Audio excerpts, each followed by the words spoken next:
आपकी आरजे चुलबुली। 3 बज गए हैं, इसका मतलब है चुलबुली आपके लिए कुछ तो इंटरेस्टिंग लेकर आई है, नॉलेज का तड़का लेकर आई है, एंटरटेनमेंट लेकर आई है और एक एक्सपर्ट को तो आपके लिए लेकर आई है। आज बारी है डॉक्टर चस्का की और आज के डॉक्टर चस्का में हमारे स्पेशल गेस्ट है doctor Anirudh Gupta, senior consultant orthopaedics from Link hospital. So बहुत ही इंटरेस्टिंग एपिसोड होने वाला है, बहुत कुछ आज हमको सीखने को मिलेगा और आपको पता है कि आप खुद भी हमारे इस एपिसोड का पार्ट बन सकते हैं। कैसे? बस फोन उठाना और कॉल करना है हमारे स्टूडियो नंबर 40095955 पर। साथ ही आप हमें लाइव भी देख सकते हैं हमारे फेसबुक पेज पर। विदाउट एनी फर्दर डूज आज का शो स्टार्ट करते हैं। सर, आपका रेडियो चस्का में बहुत बहुत स्वागत। Thank you RJ, thank you radio 95 FM चस्का।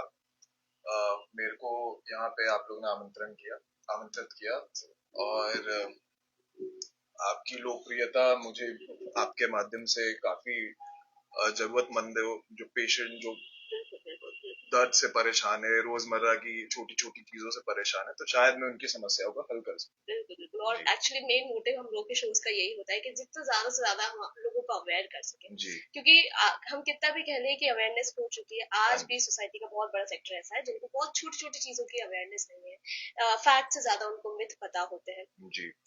हम कोशिश करेंगे आज के शो में इन सब चीजों को कवर किया जाए। पहले तो हम आपकी जर्नी जानना चाहेंगे कि कैसे इस हॉस्पिटल तक का आपका सफर तय हुआ और ये जर्नी कैसी रही।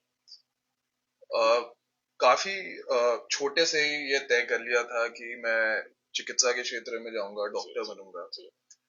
मेरे पिताजी खुद एक ऑर्थोपेडिक सर्जन है और बचपन से मेरे घर में सभी लोग डॉक्टर हैं। मैं चौथी पीढ़ी का डॉक्टर हूँ, तो हमारे घर पे हमेशा से मेडिकल रिलेटेड बातें हुई हैं। पिताजी ऑर्थोपेडिक सर्जन थे, तो उनने काफी इंस्पायर किया। यहाँ वो जय आरोग्य अस्पताल परिसर में हेड ऑफ डिपार्टमेंट भी रहे हैं, तो वो उनका टीचिंग साइड में भी था, तो हमेशा से रुचि थी। उनको इतनी रुचि थी, उनके वजह से मेरे में आई गॉट इंस्पायर्ड और मैं इस फील्ड में घुसा। एंड उसके बाद फिर आगे पहले मेरे को उनने स्कूल भेजा। स्कूल में भी हमेशा से थोड़ा सा कुछ ना कुछ चोट लगती थी, तो एक जो संवेदनशीलता दिखती है डॉक्टरों में, उसके तरफ प्रभावित हुए। फिर कॉलेज में MBBS लिया, फिर आगे MS किया और अभी 8 साल से ग्वालियर में है और अपनी सेवाएं दे रहे हैं लिंक हॉस्पिटल। तो एक तो मुझे लगता है कि जब कोई यंगस्टर ग्वालियर से पढ़ाई करता है या जब अपनी वो MBBS कर रहा होता है, उसका पहला मन तो ये होता है जब हमारे ग्वालियर में कुछ अच्छाइयाँ है, कुछ कमियां है कि मुझे तो एम्स जाना है या मुझे तो किसी बड़े हॉस्पिटल में जाना है, मुझे अब ग्वालियर में नहीं रहना। क्या आपके मन में कभी ऐसा है? मेरे मन में था, जब छोटा था, कहीं जाना रहता था तो ऐसा लगता था ग्वालियर में कुछ नहीं है। पर जब ग्वालियर के बाहर गए और ग्वालियर के बाहर की लाइफ देखी, नो डाउट बहुत अच्छी लाइफ है बाहर की, बट ग्वालियर भी स्पेशल है। It is a heritage city, छोटे और बड़े शहर का एक मिक्सचर टाइप का एमालगमेशन है। सब लोग एक दूसरे को जानते हैं, सब एक दूसरे के लिए सपोर्टिव हैं एंड शहर बहुत सुंदर है। अब आती है प्रोफेशनल लाइफ की बात, तो ऐसा कुछ भी एम्स में नहीं हो रहा है जो ग्वालियर में नहीं हो रहा है। ग्वालियर में अन्य अस्पताल है, सरकारी से लेके प्राइवेट, और काफी लोग एम्स ट्रेन डॉक्टर्स भी हमारे ग्वालियर में काम कर रहे हैं, जो अपने शहर को वापस प्रदान कर रहे हैं। तो आज की तारीख में, खासकर इंफॉर्मेशन की दुनिया में, कोई भी ऐसी जगह नहीं है जहाँ पे आप कुछ नहीं सीख सकते। और ग्वालियर में काफी अच्छे काम हो रहे हैं, अंतरराष्ट्रीय स्तर के भी, खासकर मेडिकल रिलेटेड फील्ड से मैं बात करूं तो काम हो रहे हैं। तो ऐसी कोई कमी मेरे को नहीं। ये बात तो सच है। मतलब एक टाइम था जब हमको छोटी छोटी ट्रीटमेंट्स के लिए भी मेट्रो सिटीज भागना पड़ता था। अब सारे एक्सपर्ट डॉक्टर्स, सारे मतलब मैं कहूंगी कि एडवांस ट्रीटमेंट्स, अब एडवांस टेक्नोलॉजी अब हमारे ग्वालियर में ही उपलब्ध है। तो ये बहुत अच्छी चीज है और विद टाइम हमने वाकई बहुत ग्रो किया है, स्पेशली इन हेल्थ सेक्टर। आपने बताया कि जैसे 4th जनरेशन के डॉक्टर है अपने घर से, कभी ऐसा लगा कि एक अनसेट सा प्रेशर सा है मुझ पे कि नहीं मुझे भी डॉक्टर बनना पड़ेगा? कभी बनने नहीं आया कि मुझे कोई और फील्ड चुननी चाहिए? मन में तो काफी चीजें, हर दिन हर बार कोई ना कोई किसी पायलट से मिले, उनकी बातें सुनी तो पायलट बनने का मन किया। पिक्चर देखते थे, उसमें ऐसा एक्शन हीरो बनने का मन किया। बट धीरे धीरे बड़े हुए, एंड एटलीस्ट मेरे लिए, मेरे को काफी काफी प्रभावित, जैसे आप डायरेक्टली किसी की लाइफ प्रभावित कर सकते हैं, आप जिंदगी में किसी के असर ला सकते हैं। मेरे बड़े बड़े लोग कहते हैं कि काम ऐसा करो कि आप लोगों को बेनिफिट कर सके। हमारे काम डायरेक्टली बेनिफिट करा रहे हैं, और आप कटिंग एज काम कर रहे हैं, एजुकेशन के मामले में भी आप हर दिन अपने आप को अपग्रेड कर रहे हैं, तो मेरे को बड़ी अच्छी फील लगती है। नहीं, नो डाउट, मतलब डॉक्टर आप लोगों की फील्ड से अच्छी तो शायद पता नहीं कोई फील्ड हो, और बहुत गट्स लगते हैं, हर किसी के बस की बात ही नहीं है डॉक्टर बनना, क्योंकि जब वो पता चलता है ना कि आपको तो जिंदगी भर पढ़ते ही रहना है, आधे लोग तो मतलब वही हिम्मत हार जाते हैं। थोड़ी सी हम ऑर्थोपेडिक्स की अगर बात स्टार्ट करें, जी ऑर्थोपेडिक्स को लेके बहुत सारे लोगों को आज भी इतनी डिटेल्ड नॉलेज नहीं। जी जब हम कहते हैं ऑर्थोपेडिक सर्जन हमारे साथ मौजूद है, तो लोगों के मन में आता है अच्छा मे बी फ्रैक्चर से रिलेटेड, या मतलब घुटने उठने का, या प्लास्टर व्लास्टर, ये जी चीजें। जी। अब ऑर्थोपेडिक टर्म कितना बदल गया है विद एडवांसमेंट, कितना ज्यादा एडवांसमेंट इस फील्ड में आई। ऑर्थोपेडिक जो फील्ड है, जैसा कि आपने कहा कि फ्रैक्चर और हड्डी के टेढ़ेपन से जी जी जी चालू हुआ था, पर हमारा जो डेवलपमेंट है वो बहुत तेजी से हो रहा है, बहुत रिसर्च हो रही है, और अब सब चीज का एक फॉर्मेट बन गया है जिसकी वजह से वो रिसर्च और आसान हो रही है। तो आज के दौर में हम लोग जो प्रैक्टिस करते हैं उसे बोलते हैं evidence based medicine. Evidence based medicine ये रहता है कि मेरा हाथ अगर किसी चीज पे सेट है और उससे अच्छे रिजल्ट आ रहे हैं, वही अच्छा ट्रीटमेंट है, वो वैसा नहीं होता। एविडेंस बेस्ड ट्रीटमेंट होता है कि हजारों की तादाद में रिसर्च की होती है, ओवर 20 years रिसर्च की होती है, मेटा एनालिसिस किया होता है, उसके बाद जो एक सटीक ट्रीटमेंट निकल के आता है वो ट्रीटमेंट किया जाता है। अब रही बात ऑर्थोपेडिक्स की, पहले की दौर में जैसे बुढ़ापा आता था, जोड़ खराब होते थे, पहले तो प्लास्टर के माध्यम से अगर हड्डी टूटी जोड़ देते थे, ऑपरेशन भी नहीं होते थे, धीरे धीरे ऑपरेशन चालू हुए, पर एक जोड़ ऐसी चीज थी जिसको हर कोई छूने से कतराता था। उसके बाद जो एक आज के दौर में जो एक मिराकुलस सर्जरी कहते हैं, वो है जॉइंट रिप्लेसमेंट सर्जरी, जिसका रिजल्ट बहुत ही अच्छा है, और जो वो प्रभाव डालता है लोगों की जिंदगी में, वो बहुत ही ज्यादा एक इम्पैक्टफुल प्रभाव है। ये बात तो है। और विद एडवांसमेंट अब ऑर्थोपेडिक फील्ड मतलब मुझे लगता है कि अब और ज्यादा प्रिसाइज, काफी ज्यादा बेहतरीन होती जा रही है।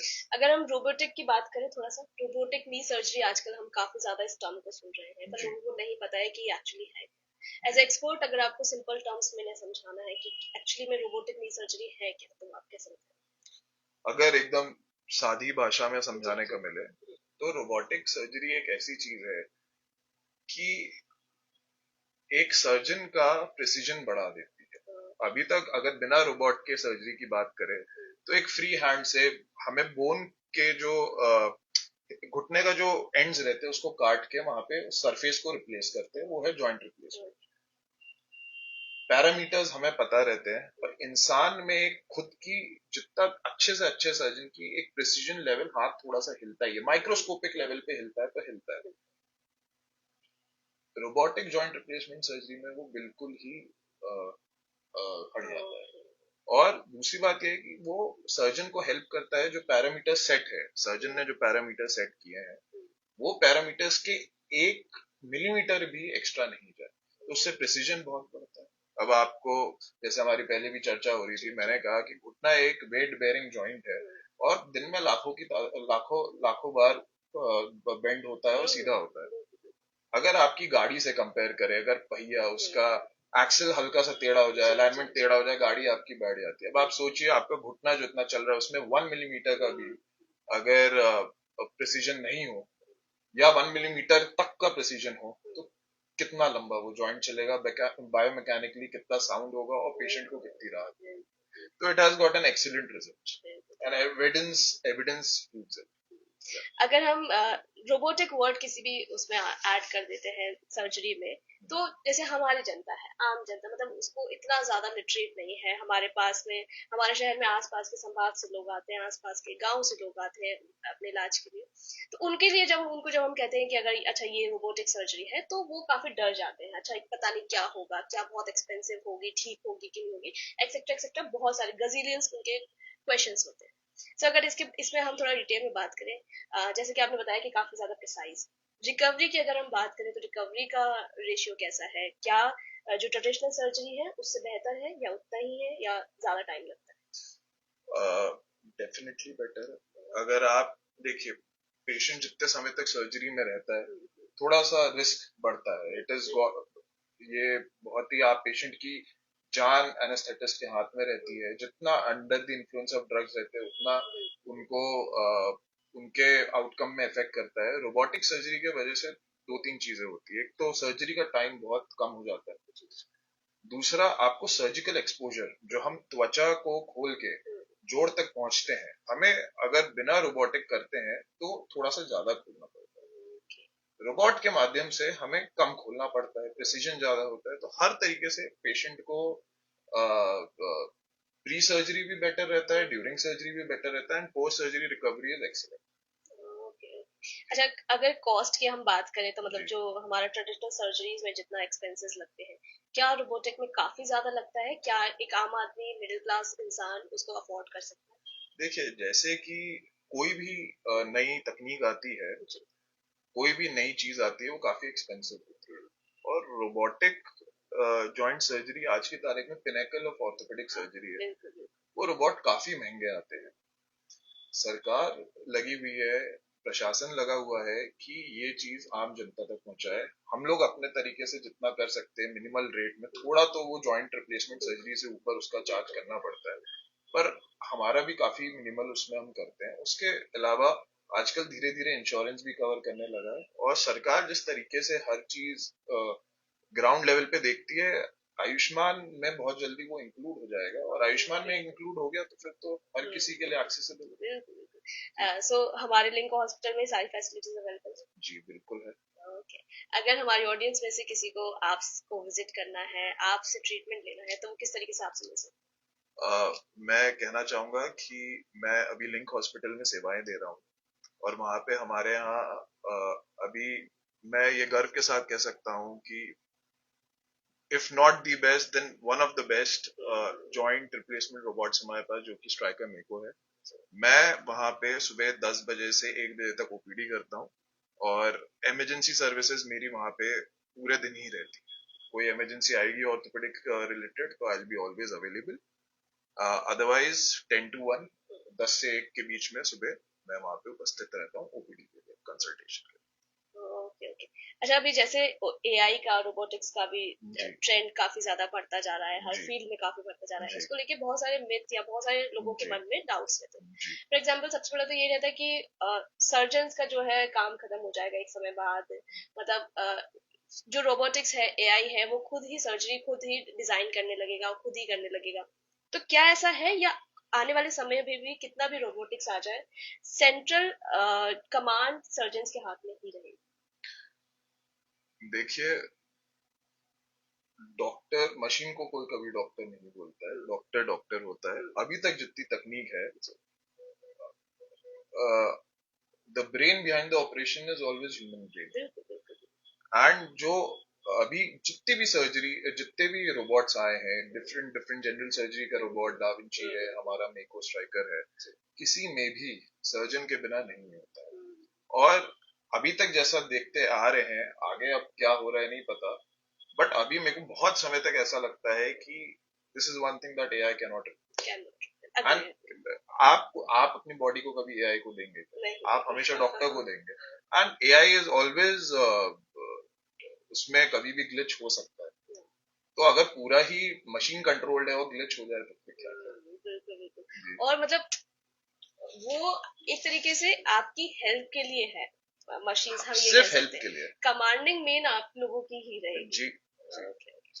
अगर हम ऑर्थोपेडिक रिलेटेड प्रॉब्लम्स की बात करें, चाहे वो बैक पेन हो या हमारे मतलब हमारे नी रिलेटेड प्रॉब्लम्स हो, जी पहले ये प्रॉब्लम्स जो है एज रिलेटेड कही जाती थी कि अच्छा हम बुढ़ापे की तरफ आगे बढ़ रहे हैं तो हमको ये प्रॉब्लम स्टार्ट हो रही है। आजकल यंगस्टर्स भी इन सब प्रॉब्लम से जूझ रहे हैं। तो क्या गलतियां कर रहे हैं, क्यों हो रहा है ऐसा? आपने बहुत ही अच्छा प्रश्न पूछा है और इसका जवाब ये होगा कि जी। ओल्ड एज और यंग एज में एक जो मेजर डिफरेंस होता है वो मोबिलिटी का होता है। करेक्ट। यंग पहले के जमाने में बच्चे बाहर जाना चाहते थे, जी जी बाहर खेलना कूदना करते थे, बुढ़ापे में थोड़ा कम हो जाता था। जी जी जी जी। अब आज की तारीख में कंप्यूटर्स हैं, हम्म। मोबाइल फोन्स हैं, वीडियो गेम्स है, दे आर सो engrossing कि आप पूरी दुनिया एक जगह बैठे बैठे देख रहे हैं, आपका मनोरंजन हो रहा है।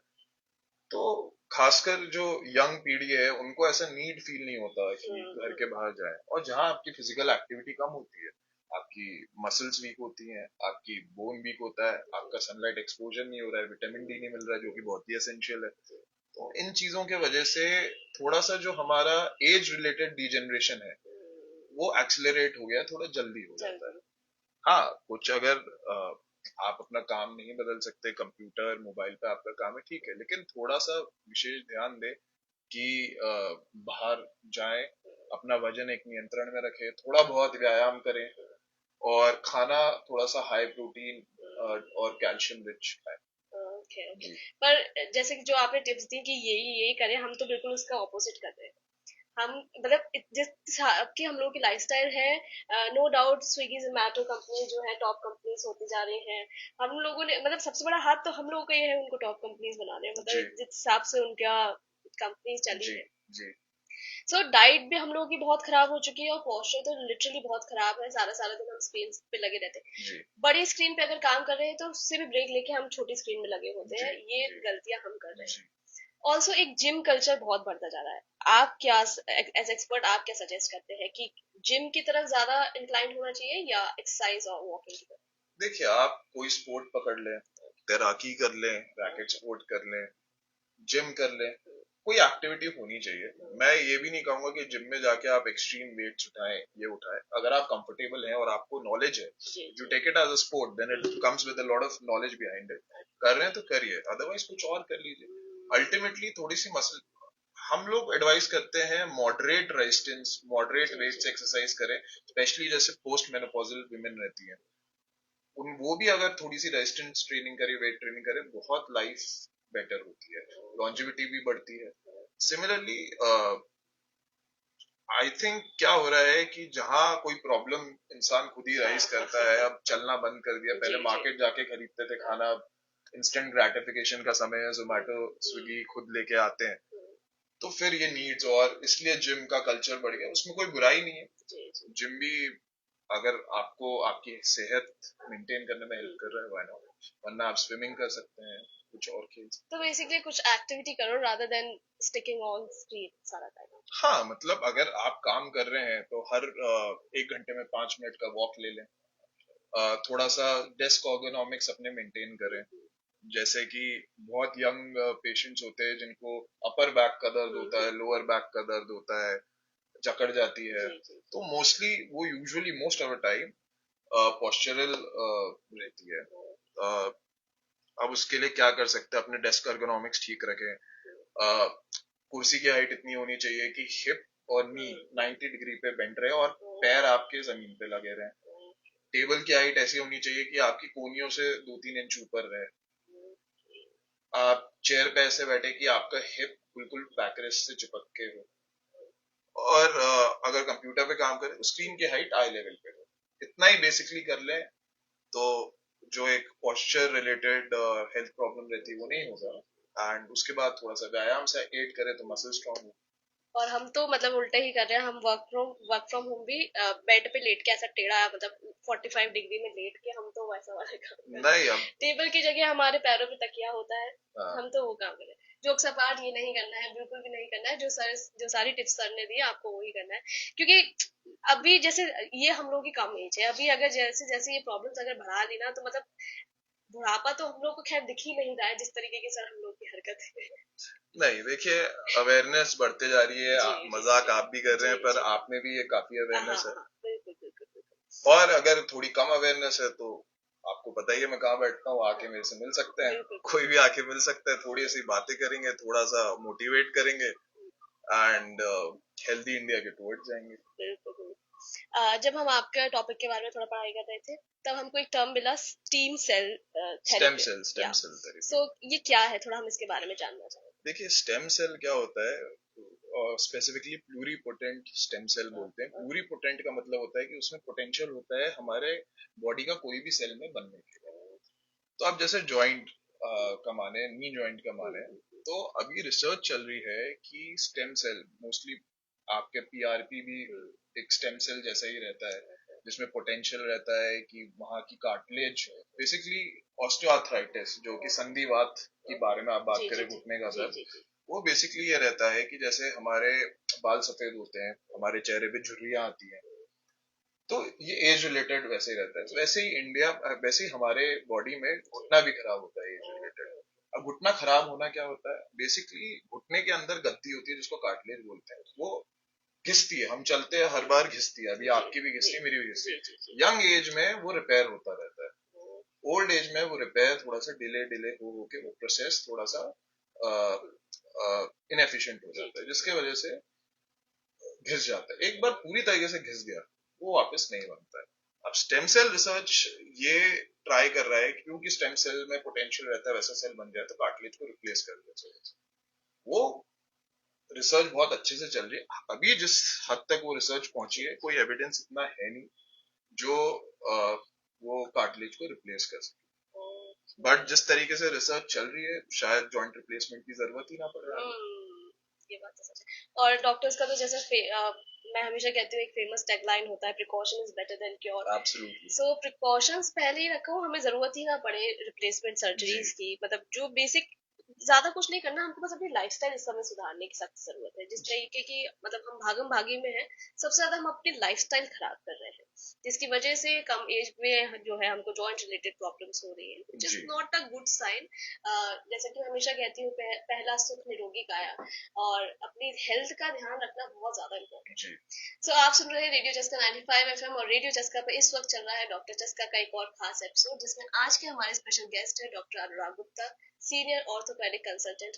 सो अगर आपके मन में भी कोई भी सवाल है, या आपके घर में भी कोई है जो ऑर्थोपेडिक रिलेटेड प्रॉब्लम से जूझ रहा है, या जिसको आप फॉर ग्रांटेड ले रहे हैं, कोई ऐसी ऑर्थोपेडिक प्रॉब्लम आपको हो रही है, तो आज का एपिसोड खास आपके लिए है। बस फोन उठाइए और कॉल कीजिए हमारे स्टूडियो नंबर पे, और अपना मन का जो भी आपके मन में सवाल है, जो भी बात है, हमारे साथ आप शेयर कर सकते हैं। स्टूडियो नंबर आपको पता ही है, 40095995। साथ ही हम फेसबुक पे भी लाइव है, तो आप हमें लाइव वहां भी देख सकते हैं, और आपके सवाल हमें कमेंट बॉक्स के जरिए भी पूछ सकते हैं।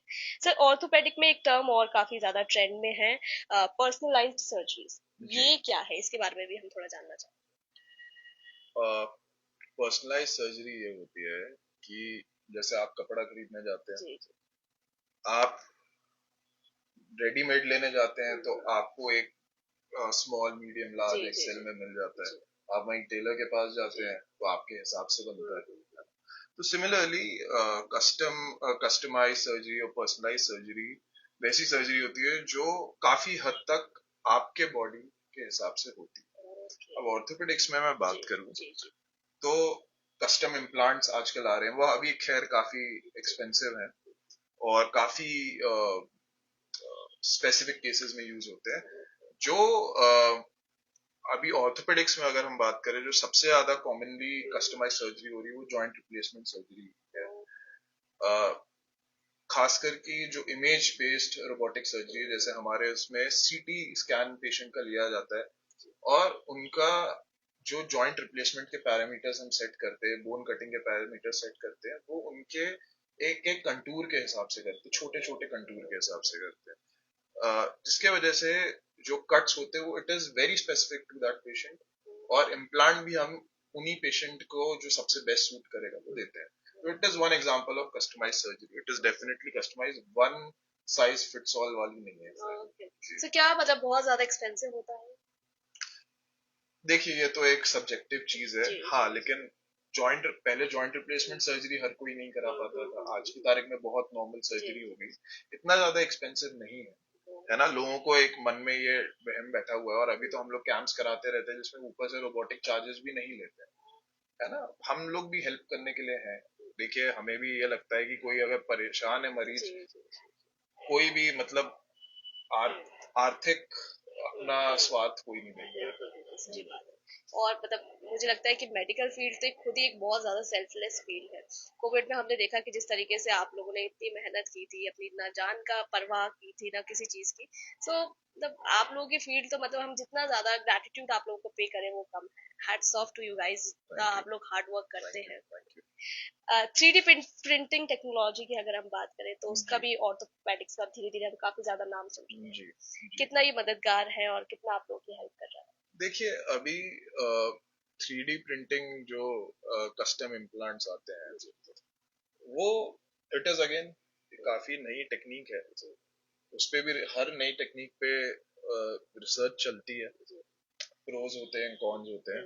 अभी बहुत स्पेसिफिक सिनारियोस को छोड़ के खास एविडेंस नहीं है कि बहुत सुपीरियर है, बट धीरे धीरे रिसर्च चल रही है, नए टेक्निक्स आ रही है, नए हमारे ये नए इम्प्लांट आ रहे हैं, मटेरियल्स आ रहे हैं, तो शायद आगे चल के वो कॉमन भी हो जाए और बहुत इफेक्टिव भी हो जाए।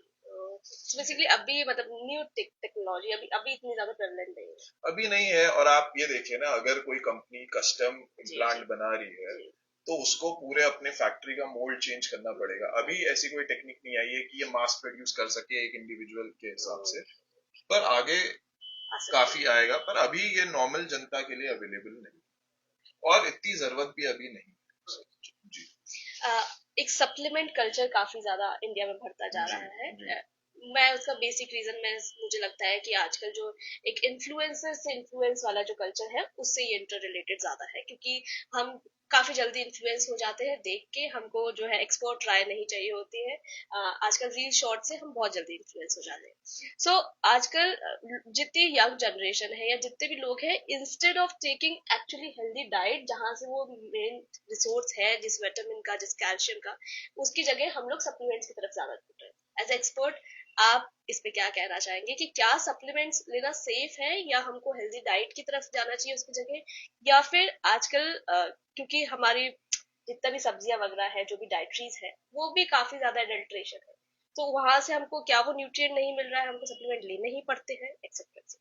देखिए जो सप्लीमेंट वर्ड है जी वो खुद ही बताता है कि इट इज सप्लीमेंटिंग योर या, डाइट। अगर आपकी डाइट पूरी रहे तो आपको सप्लीमेंट्स की जरूरत जरूरत ही नहीं ना पड़े। पड़ेगी। जी हाँ, जी कभी कभार क्या होता है बॉडी में एब्जॉर्प्शन कम हो जाता है, अब काफी बड़ा वो टॉपिक है, पर हम्म, किसी कारणों के वजह से अगर एब्जॉर्प्शन उस जी चीज जी का कम हो गया तब सप्लीमेंट ले सकते हैं। हम्म, बट बेस्ट तरीका इज कि आप जो नेचुरल डाइट में ले सके तो आपको जरूरत नहीं पड़ेगी। Okay okay. सो जितना भी आजकल ये जो फेमस चल रहे हैं, एड्स चल रहे हैं, फलाना कैल्शियम, ये सब, तो ये सब की जरूरत नहीं है। अगर बेसिकली पहले आप टेस्ट कराइए आपकी बॉडी में कमी है कि नहीं है, उस हिसाब से ही आप चूज कीजिए। देखिए टेस्ट कराने के भी मौके पे क्यों पहुंचे, अगर आप हेल्दी बैलेंस डाइट लें, एग्री। आप थोड़ा सा प्रोटीन इंटेक जी रखें, जी थोड़ा सा ग्रीन लीफी वेजिटेबल्स जी लें, जी थोड़ा सा डेयरी प्रोडक्ट्स रखें। डेयरी प्रोडक्ट्स नहीं भी लेना है, अगर आप इंटॉलरेंट है तो डेयरी प्रोडक्ट्स के बिना भी आपके कैल्शियम सोर्सेज हैं। तो अगर ये लेते हैं तो आपको जरूरत नहीं पड़ेगी, आपकी बॉडी खुद बताती है। If you not feeling well आप डॉक्टर के पास जाएंगे, फिर वो टेस्ट कराएंगे। तो टेस्ट कराने में हर्जा नहीं है, लेकिन वहां तक भी क्यों क्यों पहुंचे, जाए। आप पहले ही बैलेंस डाइट लें, बिल्कुल है ना। इट इज आप बाहर से अगर ऑर्डर कर रहे हैं, आजकल नए रेस्टोरेंट्स ने काफी चालू कर दिया है जी कि जी कितना मैक्रोन्यूट्रिएंट्स है, हाँ हाँ कितने हाँ कार्ब्स, सब कितने बताते हैं। प्रोटीन, कितना वो। तो आई थिंक धीरे धीरे जैसे वर्ल्ड चेंज हो रहा है उस हिसाब से हमारे हेल्थ के टूवर्ड्स भी वर्क हो रहा and precaution is better than cure, फिर है। तो डेफिनेटली प्रिकॉशंस ही डेफिनेटली इतने एन रखो एपल कि a day keeps doctor away. हाँ, ये बस ये दो चीजों को आपको याद रखना है, तो बाकी तो सब चीजें आपके अपने जी आप सॉल्व होती ही जी जी जाएंगी। अर्थराइटिस की अगर हम थोड़ा बात करें तो अर्थराइटिस को लेके भी लोगों को बहुत सारे अपने अपने मिथ रहते हैं। जी कैसे पता चलता है कि अच्छा ये नॉर्मल पेन है या अब हम अर्थराइटिस की तरफ जा रहे हैं? कुछ ऐसे सिम्टम्स होते हैं कि अर्थराइटिस वाले सिम्टम्स हैं? आ, देखिए क्या होता है कि सबके सिम्टम्स अलग रहते हैं, बिल्कुल बिल्कुल है ना। बिल्कुल। पेन अगर चोट के कारण आया है हम्म, तो यंग मरीजों में यूजुअली चोट के कारण वो पेन आता है ना। आप कुछ एक्टिविटी कर रहे हैं जिसमें बार बार वो बायोमैकेनिकली चैलेंज कर रहा है आपकी नी को, तो आर्थराइटिस होने के चांसेस होते हैं। Okay okay. यूजुअली हमारे देश में 45 से 50 उम्र की जो महिलाएं रहती हैं वो काफी प्रभावित होती हैं, उनका घुटना बिगड़ना चालू हो जाता है, खासकर जो मेनोपॉजल, पोस्ट मेनोपॉजल या पेरी मेनोपॉजल रहती है। उसमें उसका कारण भी ये रहता है कि जब छोटे रहते हैं, है ना, हमारे जो बोन मेच्योरिटी रहती है, सबसे ज्यादा बोन मास 25 साल की उम्र तक आता है। अगर तब ढंग से डेवलपमेंट नहीं हो तो आगे चल के इस उम्र में प्रॉब्लम होती है। तो मैं तो ये भी कहूंगा कि जो छात्राएं हैं उनको स्कूल में थोड़ा सा प्रोटीन रिच और कैल्शियम रिच डाइट दें, थोड़ी सी एक्टिविटी, एक्टिविटी खैर सबके लिए होना चाहिए। अब अगर घुटना थोड़ा सा पेन होना चालू हुआ है, जैसे कि मैंने पहले कहा था कि वजन थोड़ा नियंत्रण में रखें, थोड़ा सा व्यायाम करें, है ना, सुबह मॉर्निंग वॉक बहुत अच्छा है, साइकिलिंग बहुत अच्छी है, सिर्फ उतना कर लें और खाना ठीक ठाक करें, उससे काफी हद तक हो जाता है। तब भी अगर नहीं हो रहा है, एक बार डॉक्टर को जाके मिले, डॉक्टर स्पेसिफिक एक्सरसाइज बताएंगे, घुटने के आसपास की जो मांसपेशियां अगर स्ट्रॉन्ग कर ले काफी हद तक रुक जाता है, डिले हो जाता है आपका जॉइंट खराब होना। तो ये सब कुछ तरीके हैं, पर क्या है, again one size fits all वाला चीज नहीं है। बिल्कुल बिल्कुल बिल्कुल। अगर हम बात करें केसेस, तो अभी तक क्या आपकी लाइफ में बहुत सारे आपने केसेस हैंडल किए होंगे। जी। अपने केसेस की जो है ज्यादा बात करना भी आप लोगों को अलाउड नहीं होता, पर क्या कोई ऐसा केस है जो आपका बहुत मेमोरेबल रह गया हो कि आप कहें कि वो केस मेरे दिमाग से कभी नहीं निकल पाएगा, ऐसा कोई केस जो आज आप हमारे साथ शेयर कर सकते जैसा कि आपने कहा कि काफी ऐसे केसेस रहे हैं, और मैं तो खासकर काफी प्रभावित हो जाता हूँ, जी जी है ना, बहुत सारे मतलब अलग अलग फील्ड के, कभी किसी का पैर कुचला जाता है हमारा, थोड़ा सा लोग ट्रैफिक के नियम भी पालन नहीं करते हैं, थोड़ा सा सबको रश रहता है। जी जी एक जो केस मेरे को बहुत याद रहा है और जो एक प्रभावित किया है, एक 28-29 साल की फीमेल थी, उनको एक डिजीज था जो एंकाइलोजिंग स्पॉन्डिलाइटिस कहते हैं। उसमें धीरे धीरे हर जोड़ हमारा अकड़ जाता है, वो इतना भी नहीं मुड़ पाते थे अपना, वो बिल्कुल मुड़ नहीं पाते थे, उनका हिप भी जाम था, हिप से भी नहीं झुक पाते थे, आगे झुक गई थी, उनका सिर्फ एक जोड़ चलता था, घुटना, बाकी कुछ नहीं चलता था। बहुत परेशान थी बेचारी, वो आई झुकी हुई, शादी की उम्र, शादी नहीं हो रही। हमने उनका कूला प्रत्यारोपण यानी कि हिप जॉइंट रिप्लेसमेंट किए, दोनों ये हिप बदले, एंड उनकी लाइफ उससे इतनी प्रभावित हुई, एक आध साल में उनकी शादी हो गई, वो अभी भी मिलती हैं, she is so happy, she is thankful, and हमें काफी ये ग्रेटिफिकेशन मिलता है कि हम एक किसी की लाइफ चेंज कर पा रहे हैं। चेंज कर पाए। बिल्कुल, मुझे लगता है कि डॉक्टर्स की लाइफ का सबसे बड़ा रिवॉर्ड तो यही है कि जब उनके पेशेंट जो है एक नई लाइफ वापस जी पाते हैं, अपनी लाइफ पूरी तरीके से खुशी के जी पाते हैं, जैसा वो चाहते हैं वैसे जी पाते हैं, इससे बड़ा आप लोगों के लिए तो मुझे नहीं लगता कि कुछ रिवॉर्ड हो सकता है। एक छोटा सा रैपिड फायर राउंड खेलेंगे, मैं आपको स्टेटमेंट्स दूंगी, आपको उनके आंसर देने। पहला स्टेटमेंट है, one bone in the body that deserve the most respect according to you. वैसे तो सबको बराबर इज्जत देनी चाहिए। ये तो आई एम सॉरी बट ऐसी कोई बोन नहीं है जिसके बिना आप नहीं रह सकते। Agree agree. फिर भी अगर हम थोड़ा सा सबसे सबसे ज्यादा तो फिर मैं स्कल बोन का कहूंगा, आपके मस्तिष्क को कवर करके रख रहे हैं। जी जी जी जी। एक ऐसी हैबिट जो ऑर्थोपेडिक सर्जन सीक्रेटली हेट करते हैं। धूम्रपान। धूम्रपान एक बहुत ही ऐसी चीज है जो काफी प्रॉब्लम्स क्रिएट करती है। agree, agree. आपके हिसाब से सबसे ओवररेटेड फिटनेस ट्रेंड क्या है? सप्लीमेंट्स। अग्री, इस तो मैं भी अग्री करूंगी। ऐसी एक एक्सरसाइज जो हर इंडियन को जरूर करनी चाहिए। वॉकिंग।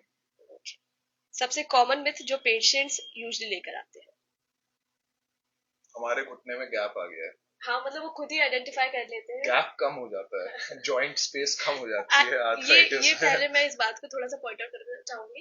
एक्चुअली सर, हमारे इंडिया में, मतलब इंडिया में कह लूँ या हमारा जो रीजन है जी, हमारे यहाँ सबसे बड़ी एक जो प्रॉब्लम सबसे ज्यादा ट्रेंड में है वो है सेल्फ डायग्नोसिस। यस। हम लोग आधे डॉक्टर खुद बन जाते हैं खुद गूगल चैट जीपीटी कर करके डॉक्टर के पास जाके हम सिर्फ चीजें बताते हैं कि हमको ये हो गया है, और वो भी कई बार अपना ही प्रिस्क्रिप्शन बता देते हैं कि सर हमने ये देखा था, ये दवाइयाँ और आप हमको दे दीजिए। पर ये बिल्कुल भी जोक वाली बात नहीं है, बिल्कुल ही मजाक वाली बात नहीं है। कई बार हम देखते हैं बहुत सारे डॉक्टर्स हमें बताते हैं कि खुद से ट्रीटमेंट करके, खुद से कहीं से सस्ता इलाज करा के, ये सब चीजें कर करके पेशेंट खुद अपना केस इतना ज्यादा खराब करके आता है कि फिर एंड मोमेंट में ये होता है कि सर अब बस कैसे भी हमको बचा लीजिए। जी। So, एक मैसेज मैं चाहूंगी कि आप सेल्फ डायग्नोसिस को भी लोगों को दे कि इससे थोड़ा सा दूर रहो, बच जाओ।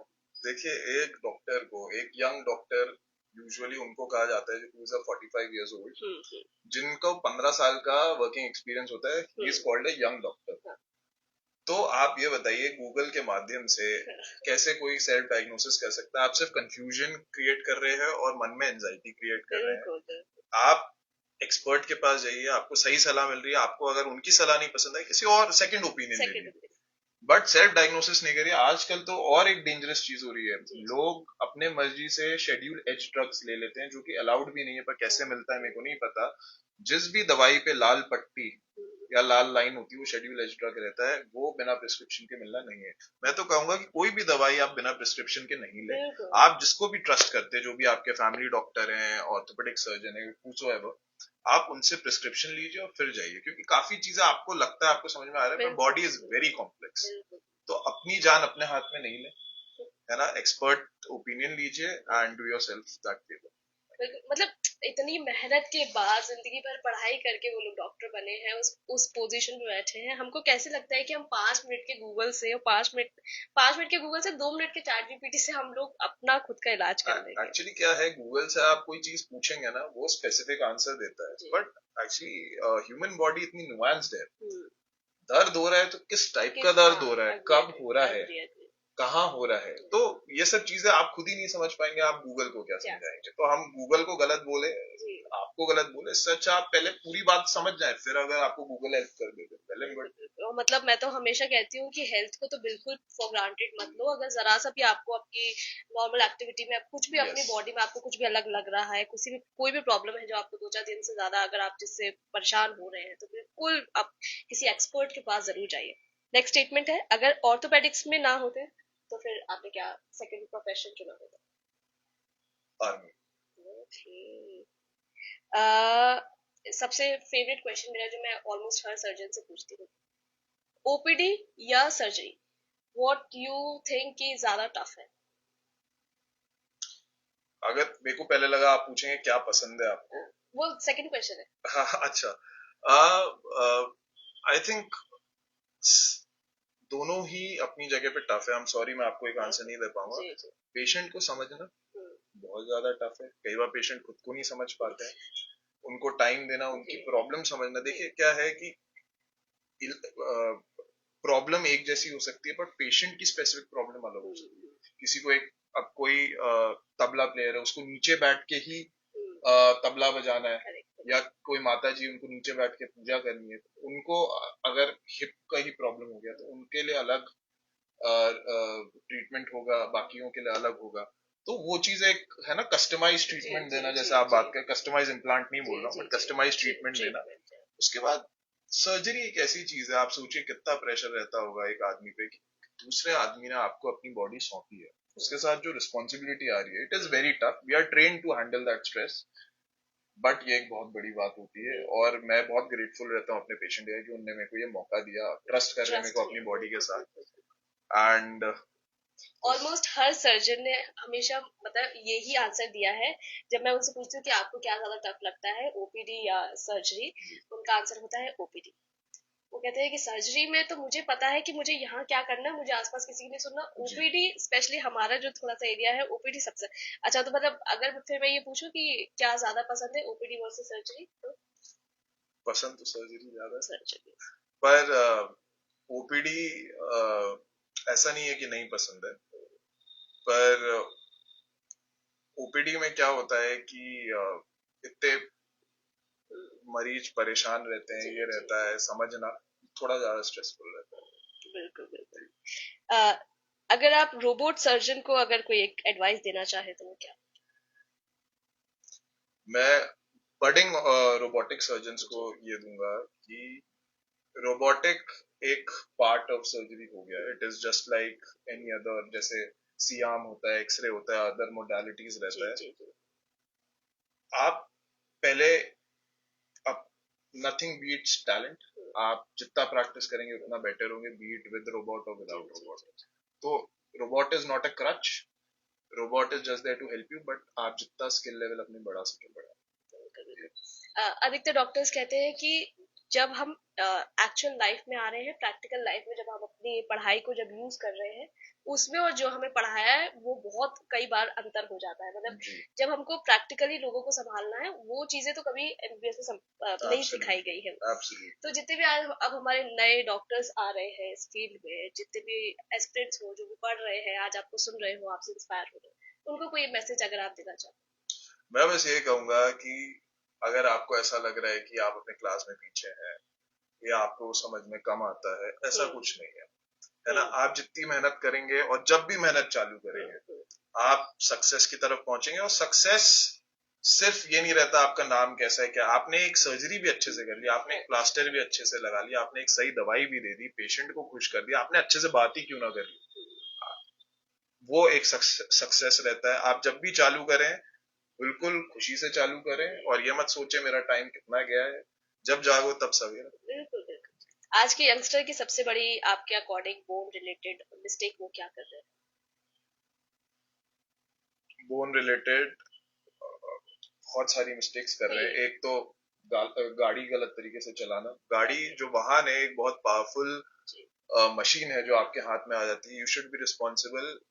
आपकी एक रिस्पॉन्सिबिलिटी अपने लिए तो पड़ती है, आपके साथ जो बैठे उनके लिए भी पड़ती है, और जो सामने रोड पे चल रहे हैं उनके लिए भी पड़ती है ना. तो वो थोड़ा सा. और दूसरा क्या है, अगेन सोशल मीडिया का जमाना है, कुछ भी नया ट्रेंड देखते हैं तो जैसे आपने जिम की बात कही थी, तो वो फॉलो करने लगते हैं. जिम में भी एक साइंस है, एक्सरसाइज साइंस है, बायोमैकेनिक्स है, उसको फॉलो करते हुए करें. जबरदस्ती हैवी वेट नहीं उठाए. बहुत लोगों को बैक प्रॉब्लम्स होती है, जॉइंट प्रॉब्लम्स होती है बिकॉज ऑफ गलत तरीके से वेट उठाना. मतलब वो हम लोग को ना वो नहीं है ना, पेशेंस बिल्कुल नहीं बचा है. मतलब ऐसा लगता है कि अगर 4 दिन पहले जिम ज्वाइन किया तो हमको 15 दिन में बिल्कुल हम खली दिख जाए अब तो वो पेशेंस लेवल काफी कम है. कट टू उसी की वजह से बहुत सारे ऐसे केसेस भी आते हैं कि जिम में आपने कुछ ऐसा उठा लिया, ये उठा लिया, उठा लिया, ये जॉइंट्स खराब हो गए, वो आपका नस खराब हो गई, एक्सेट्रा. तो जो भी चीज है आप उसको प्रॉपर वे में करो. जैसे कि सर ने कहा कि उसमें बायोमैकेनिज्म है, उसको प्रॉपर समझो, एक ट्रेनर हायर कर लो. वो कहते हैं जब हाथी पाला तो उससे क्या डरना, उसको संभालने से क्या डरना. तो जब जिनका शौक पालेंगे तो फिर प्रॉपर उसको ठीक एंड तरीके से पेशेंस रखें. सोशल मीडिया से नहीं हुए. फिटनेस गोल होना चाहिए. एस्थेटिक्स पे थोड़ा कम है, वो अपने आप आ जाता है. एस्थेटिक्स पे मत जाओ. Correct correct correct. Sports injuries की अगर थोड़ा सा हम बात करें तो स्पोर्ट्स इंजरीज को लेके कुछ समय पहले तक काफी ज्यादा ये कहा जाता था कि एक बार अगर आपको कोई स्पोर्ट्स इंजरी हो जाती है तो आप अपनी वापस जो पुरानी लाइफस्टाइल है उसमें वापस नहीं जा पाएंगे, एक्सेट्रा एक्सेट्रा. पर अब टेक्नोलॉजी इतनी ज्यादा बढ़ गई है, क्या वो चीज आज भी चल रही है या अब ये सिर्फ एक मिसकंसेप्शन बचा है? देखिए, sports injury just like any other injury is a very complex term. कुछ इंजरीज ऐसी होती है, जैसे स्पोर्ट्स इंजरी में सबसे कॉमन आता है एसीएल इंजरी.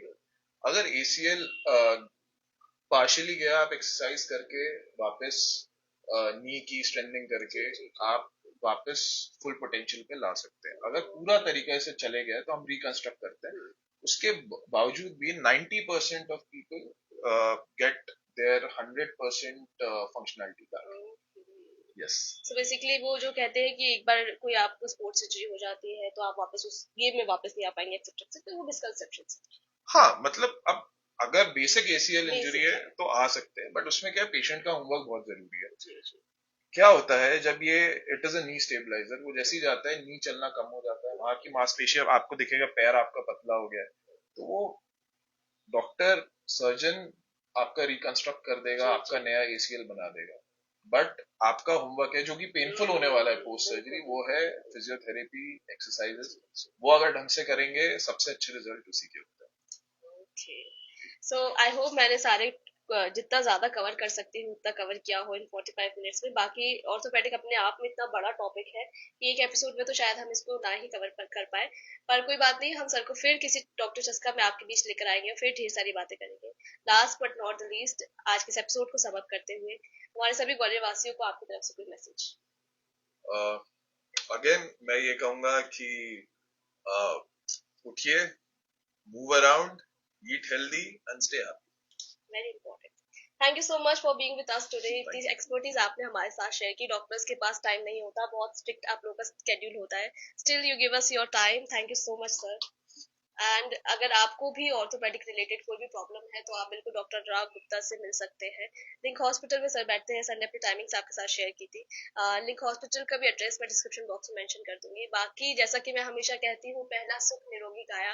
अपने हेल्थ को कभी भी फॉर ग्रांटेड मत दो, अपनी हेल्थ का हमेशा ध्यान रखो, वेदर इट्स फिजिकल हेल्थ और मेंटल हेल्थ, हेल्थ आपकी प्रायोरिटी होनी चाहिए। और precaution is better than cure, ये दो टर्म्स तो आप डॉक्टर चस्का में सुनते सुनते मेरे मुंह से थक गए होंगे कि क्यों तुम चुलबुली हर बार कहती हो, पर मैं हर बार कहती हूँ ताकि आप लोग के दिमाग में थोड़ा सा तो बैठे। और बिल्कुल भी रिस्क मत लो हेल्थ से। मिलती हूँ फिर किसी और एपिसोड के साथ, ढेर सारी जानकारी के साथ और एक और एक्सपर्ट के साथ। तब तक आपको कहीं नहीं जाना है, सुनते रहिए रेडियो चस्का 95 FM, बिंदास बजाओ।